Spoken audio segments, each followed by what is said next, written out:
Hi everyone, I'm Amy, this is my wife Maggie, Hello. and together we are ThinkerThemer, and we review games from two different perspectives. I'm all about the mechanics and Maggie is all about the theme. Yes. Today we're excited to be reviewing for you Artisans of Splendent Vale, the cooperative, large, scenario-based adventure game by Nikki Valens and Renegade Games. So in Artisans of Splendent Vale, we find ourselves in the beautiful valley of Splendent Vale, where there are these meteor showers every so often that drop these crystals that have magical abilities that we call materia. And we're all going to be playing as different characters who are craftspeople with very unique abilities. So one of us is a mason, one of us is a tailor, we have an apothecary and an artificer. Is that? Artificer, the tinkerer, the one that creates little contraptions and things. And so we're all going to be using this materia along with other things that we collect around the Vale to craft our unique goods, which are going to be coming in very handy when we're going on different adventures and potentially encountering some foes or baddies where we're going to have to kind of come together and fight and, use all these things that we've been developing. Ultimately, we're just going to be going on incredible adventures, exploring the town, getting to know each other even better, and just hanging out and having an amazing time.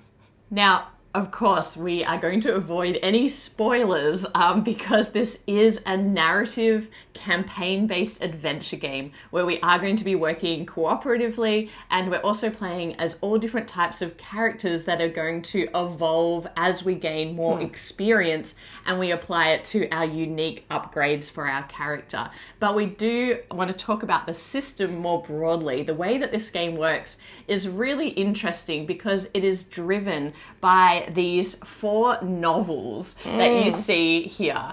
And you can see these are like professionally bound books, and when you open the box, that's probably the first most interesting, exciting thing about this game is it has 4 of them, one for each of the main characters in the game. And if you take on that character role, you are going to be reading exclusively from the book with your character on it. Now, all 4 books contain the same story, the same scenarios, but there are passages of writing that appear in some books and not others. Likewise, when you're exploring maps that are shown throughout these books, there are things that I will see on the maps that other characters won't. In the case where there is a main storyline, we will all be able to read along with that storyline in our independent books. Maybe one person is reading it out, but everybody else can follow along. And then there are dialogue prompts that relate to each specific character. So I might be reading out the main storyline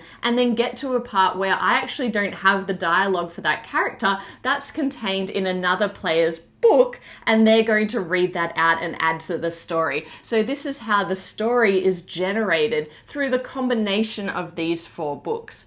It is important to note that if one of these characters or more of these characters are not present in the game, because maybe you're playing it at a 2-player count, it is possible to skip those points of narrative because mostly the unique character parts are definitely flavor text that kind of add to each scenario. But if you're missing any mechanics in the game, these are introduced in other ways to allow you to negate the need to have a full player count. The other important component of your character is you will be given a player sheet. And this is going to keep track of all of your player upgrades. Now, each character has a different way that they can use XP to unlock different skills and abilities, and you'll be collecting item cards from the index, this large box of collection of cards that are going to contain character surprises, upgrades, new weapons that you're able to equip.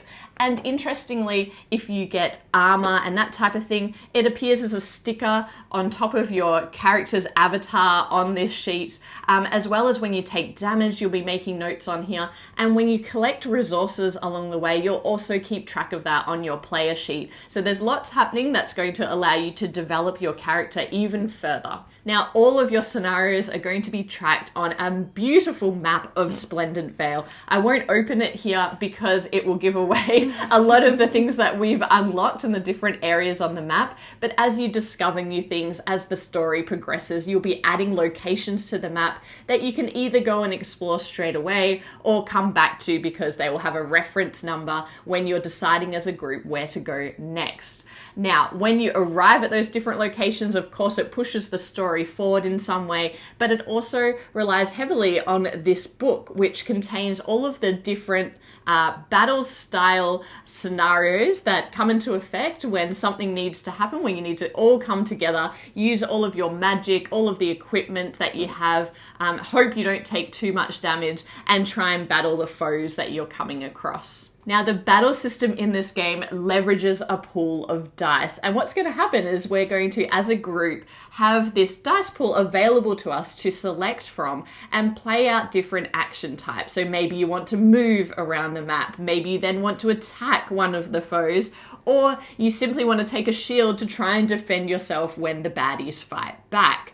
But what's interesting is on your turn, you're going to be adding to this dice pool, but your action selection is limited by what is available in that dice pool. So maybe I take the only attack die that's available, and then that means other characters are not able to attack when it comes around to their turn, potentially. Now, if I have certain equipment attached, or if my character allows me to do so, I'm going to be able to add additional dice to that action and roll for a boosted attack or a boosted defense. And that's what kind of makes this game interesting, is that you're able to leverage the different skills that you've unlocked and bring those into each battle and feel really powerful, or tell your friends, don't worry, I've got this, just wait till it comes around to me and I'm going to be able to take sometimes even help each other as well. Yeah. Now, the way that the baddies work in this scenario is pretty interesting because you're going to roll a single die to determine what they do. So they have a range of actions that they could possibly do. And so that's going to decide what it is they do. Generally speaking, they're trying to move towards the closest person and attack them. And we're trying to attack them back, and their health is shown on these dials. And what we're trying to do is reduce those dials down to 0 and remove them and their allies from the map. There's also an initiative turn order that is shown at the top of each scenario, so it differs per scenario, and the number of baddies is going to differ, of course, depending on the player count. Interestingly, in this game, you can't die, but you can take on a lot of damage. And when you take on too much damage, it's going to translate to an injury. And that injury is going to carry through beyond the battle into the storyline. And so if you have a particular injury, maybe later down the track when you're trying to do something adventurous, like jump over something, that injury is going to hinder you in some way. So it's important that we try to heal those and get back to full health with our characters. But that's a basic overview of how the game plays, and now we'll talk about how we felt about it. The first thing that I want to talk about is the unique mechanic of this book. I really love that. I think the fact that I love books in general, and so being able to have a book as the core thing that you're using throughout the entire game, and it's like an actual, real, proper, solid Yeah, like and Renegade put some good publishing money into these books. Yeah, and it's actually like, is it embossed? Like it's sort of like you've got that sort of raised cover, and so and really nice GSM. So there you go. So it's actually really, really pleasant to just be going through it and going, oh yeah, I'm going to open into this scene or that scene. Yeah, and it's a full color book as well. So all of the sections are kind of very well denoted with numbering, with these beautiful colored headings, but then also when a different player has dialogue, that's shown in a different color, and also all the maps are full color as well. So there are maps that are contained in here for when you discover a particular area. There's like a mini map in here. And I just love how the unique kind of parts of the story that everyone gets to read and find in their book, because sometimes there's a passage of writing where we're like, well, I'm not walking over to that bookcase. I have like no idea what's over there. And it's one particular character that's like, yeah, I wandered off and I'm now at the bookcase and listen to this. Yeah. And they get to open up that particular passage, which is not on anybody else's book, that they can read out. And it just means that the attention is always on the group. Like, you know, in a different type of game, you're just reading one passage and you could take turns reading that passage. But this is just highly interactive. And it's also like a choose your own adventure. Yeah, you have choices along the way. Yeah. I love how, even though you might have one person kind of being the overall narrator and narrating the scene, everyone is, because we're all kind of reading along and we have the, you know, the prompts of dialogue where we come in, you are engaged the entire time. Yes. And you genuinely don't know what the other person is going to say because it just has a character icon and kind of dot. And so you're like, waiting to what's going to happen? Yeah, so I really enjoy that as well. I really, really like that. And the feeling of the game is like a shared choose your own adventure.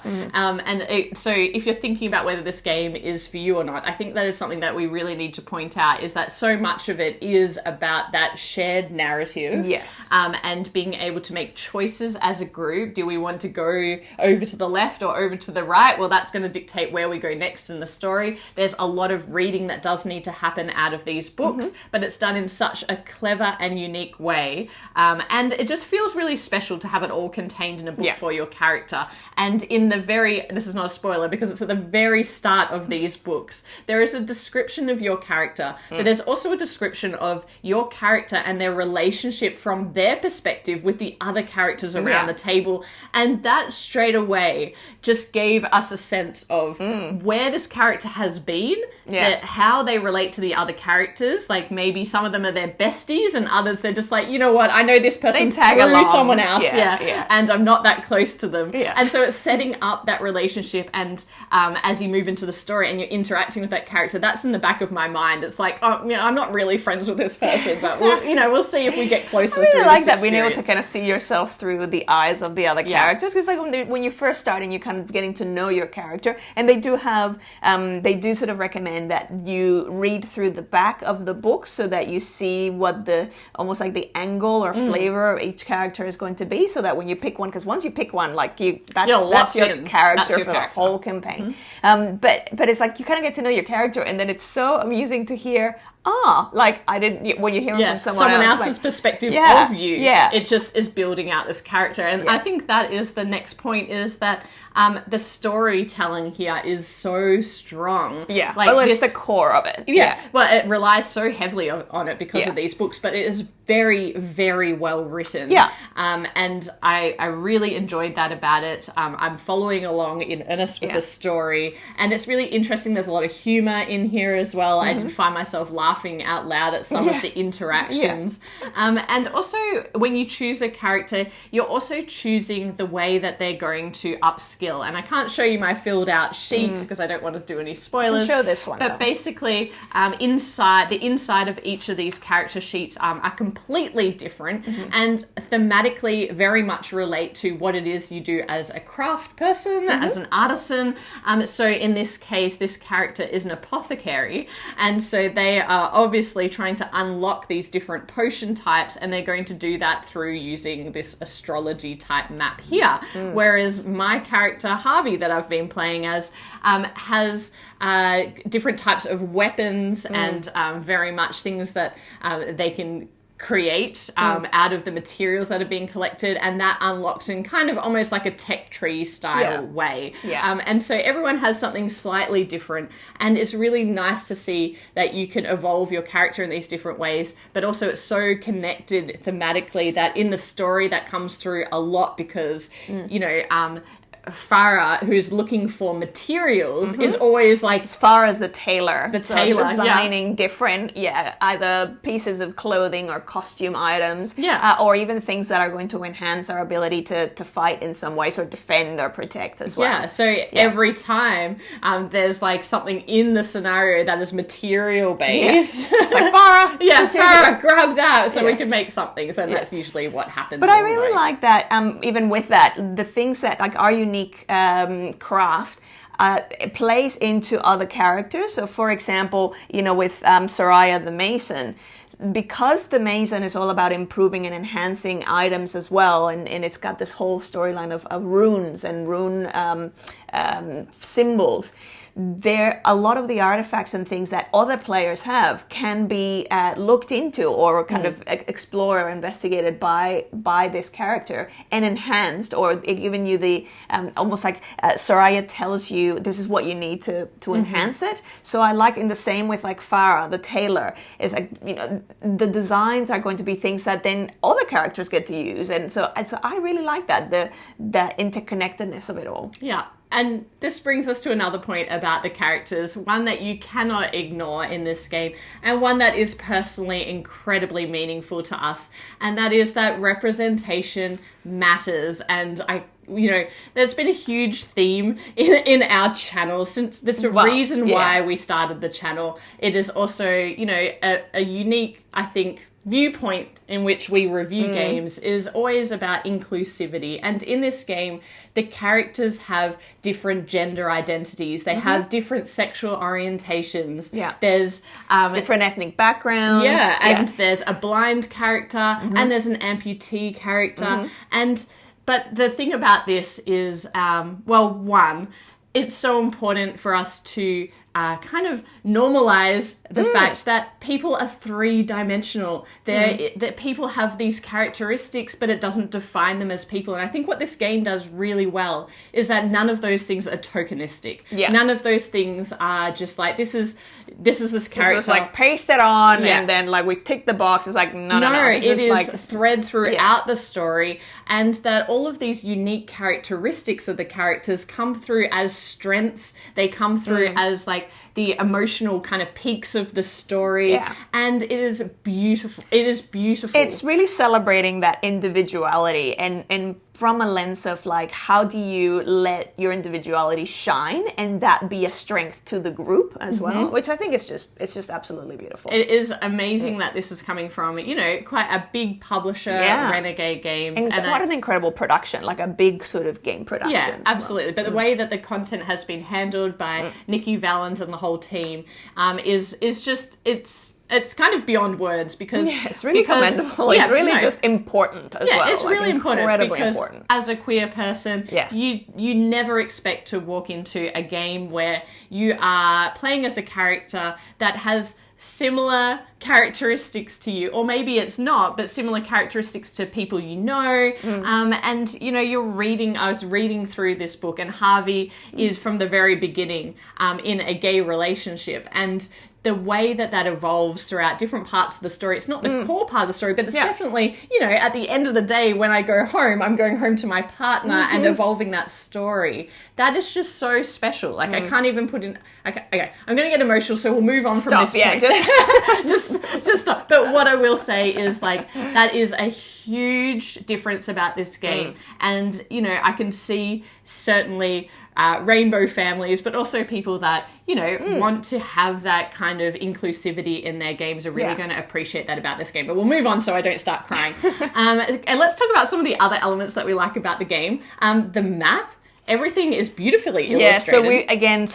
What I'll try and do is I'll try and show a part of it as part of an image. And kind of blur out the bits that we've started writing on it. I love that in this map, it's like, in video games where you're discovering areas of a map and it's sort of like the clouds are parting and you get to see what's there. In this one, obviously, you see the entire map, but you have the areas where you get to write down, this is this thing, or this is, this particular area. And then you also have the number of the scenario that it relates to. So that means that then down the track, on any given day, because the whole thing takes place in days, like in a day, you can decide, well, today, what are we doing today? Where are we going to go? And then we'll pick one of those locations, go to that part in the book, and then away we go. And then there might be an action scene, or there might be, so I really appreciate that. The other side is the logbook as well. So it's all kind of contained in here, which is where you're kind of tracking those days. Yeah, and the interlude as well is really interesting because at the end of every day, we kind of go through this process where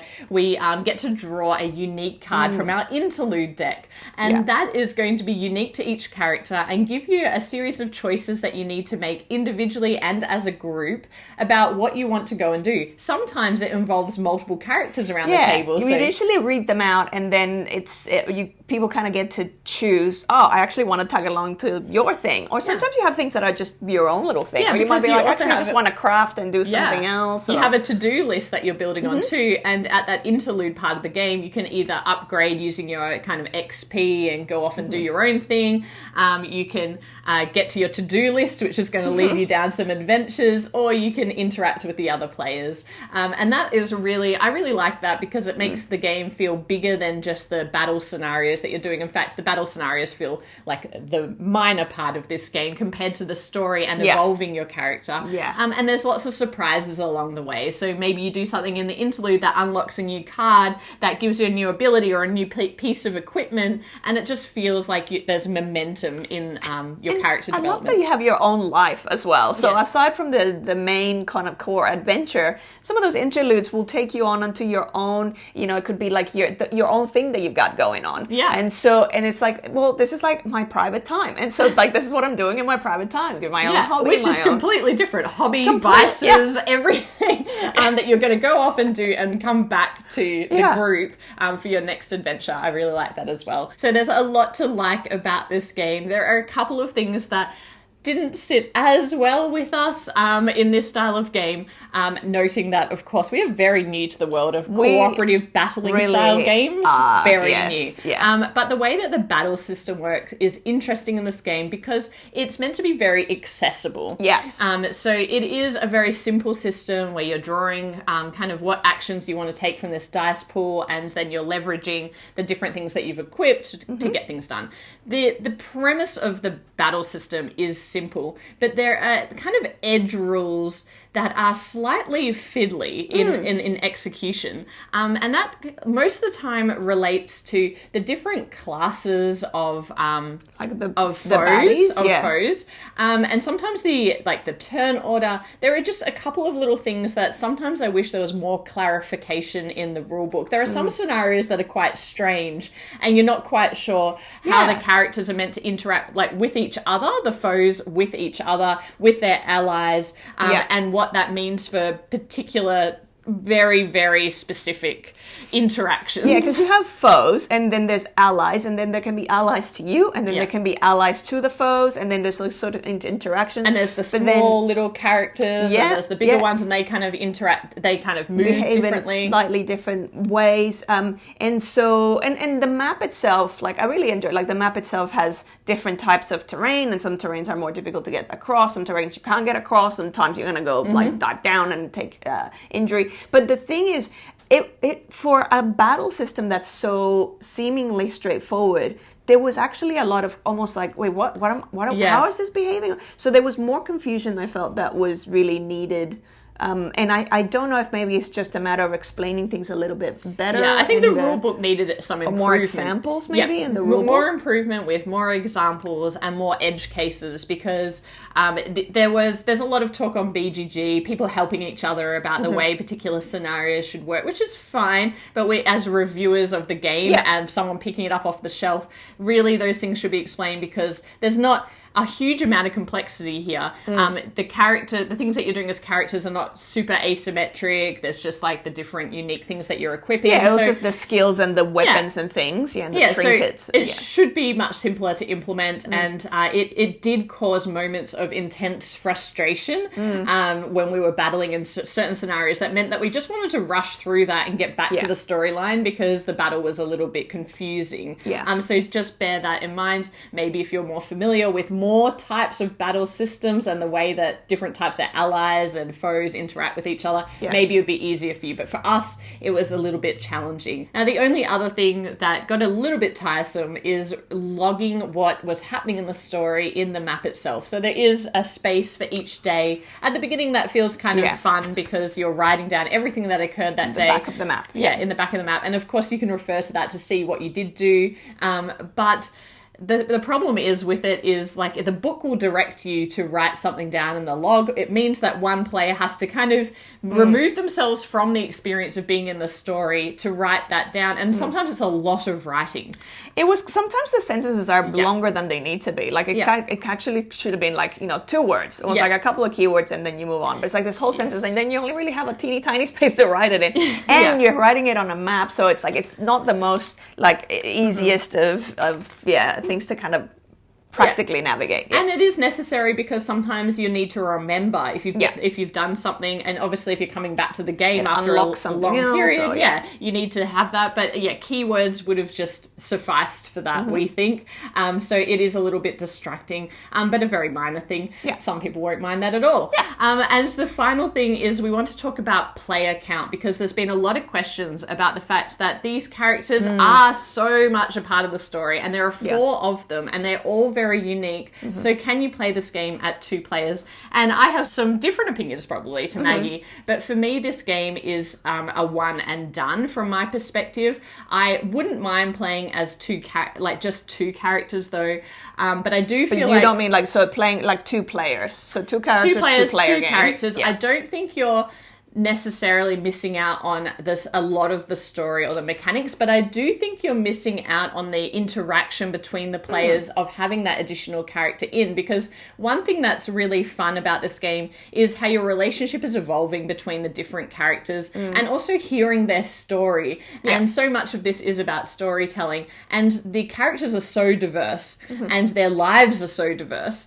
that having that extra character in does open up like an interesting part of the story. But I feel as though the core story that you're following would be so similar, because I feel like we've seen so much of the content that I wouldn't want to play the story again from a different character's perspective. So I kind of mixed thoughts. My thoughts are that I would rather play this game at a higher player count and play it once and see all of the content. Other people are not going to mind so much repeating scenarios. I would actually be comfortable playing it twice and sort of doing like 2 characters and then 2 characters. Because then you get to see, yes, the core story is going to be the same. The map is not going to be any different. But then the actual individual evolution of the characters is going to be very different. So the things that you're going to be unlocking, the things that you're going to be learning. And you can make different choices along the way, because it is a choose your own adventure style game. But just for me, I do feel like a lot of the story would be repeated. That is my perception of the game. Definitely the battles and things, I feel like there's enough in here that they would be different. But I was going to say like the battles are probably like, because the battles, which they call the action scenes, I feel like they're always going to be the same for all the different scenarios. So you're still always going to be going into the same. So maybe there's quite a different lot. areas of the that's map. true. I'm not sure about that. I do think though that it would still be fantastic at 2 players. We've been playing it at 3 players, and so we played as 3 characters the whole time. And the 4th character, sometimes I wish I knew what they were doing. And when it has something in the book that says, Romani says something, I'm like, what does Romani say? Like, I don't know. But like, there are mechanics that allow for this character's abilities to be brought into the story. If there's something important, it'll be like, okay, then you can action, access this particular card. And also with more players, there's more people sharing the load of reading out the story as well, and it's just more interactive. So overall, like, try and play it with more players, because then you get to experience more characters. I will say this doesn't have a solo mode, but it could, and some people are playing solo just 2-handed, so using 2 books. The ideal scenario here would be to have 1 master book that you would be able to use, so that you only have, you have your 1 character, but then you have that other book where you can see any key things that you might be missing.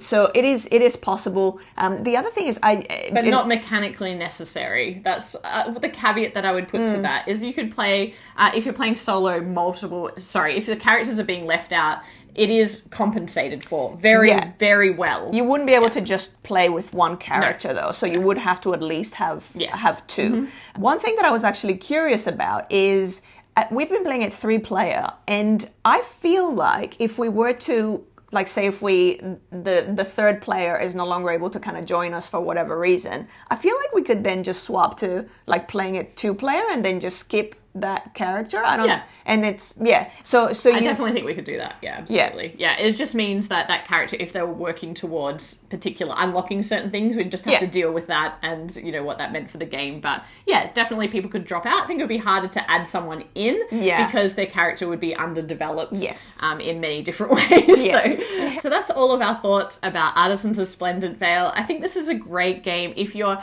willing to embrace the high level of narrative. A lot of of storytelling. Really, the core of this is just the story. It's not the kind of thing where you're like gonna speed through the story and then, okay, let's go back to the battle. It's like, no. The story is the thing. Other way around. The play is the thing, as Shakespeare would say. Yeah, which means that as you know, someone who's enjoying the battle component less, it doesn't matter so much because I'm very invested in my character and the story and progressing in that story. So if that sounds like something that you would enjoy, maybe this is a game for you. So for me, because this game is a little less mechanically driven, I'm very much story driven, but I'm really appreciating it and enjoying it. I love what they've done here. It's bringing something unique and new to the board game community. I would give it a 7.4. I do feel like what lets it down a little bit is the battle system for me personally. And also for me, it is definitely a one and done kind of experience. Yeah. Well, for me, I will give this a 7.9 because I really, really enjoy, I love so many elements about it. The production itself is so beautiful. Even the pencils that come with it, you know, are like for each individual character. I love all the crafting and all of the cards, the artwork. It just, and so I think the only reason it's not higher is because, I agree. Like from the mechanical element, even though, you know, mechanics are not my main thing. It's like I wish it had a bit more meat through, like with the battles, for example, and things like that. So that's what's ranking it a little bit lower. And also the fact that like I wish I could play this easily solo as well, so that I could just kind of go, great, I'm just gonna, if I don't have Amy and my other sort of friends to play with, I can just get through the rest of the story through. So that's it. Yeah, that's it for me. We hope you enjoyed this review. If you did, please hit like, subscribe to the channel if you haven't already, and we'll be back with more board game content soon. But otherwise, bye for now. Bye.